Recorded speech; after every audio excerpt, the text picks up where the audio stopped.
One, two, one, two, three. Panapanahon ng pagkakataon, maibabalik ba ang kahapon? Two. Natatandaan mo pa ba nang tayong dalawa'y ang unang nakita? Panahon ng kamusmusan sa piling ng mga bulaklak at halaman. Doon tayo ay nagsimula mangarap at umula. Natatandaan mo pa ba inukit kong puso sa punong mangga, ang inalay kong kumambela,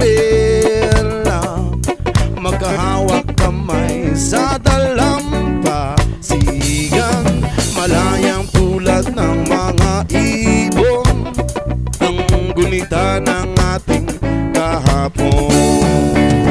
Ang mga puno halaman ay kabiyak ng ating gunita sa paglipas ng panahon. Bakit kailangan din lumisan? Panapanahon ng pagkakataon, maibabalik pa ang kahapon.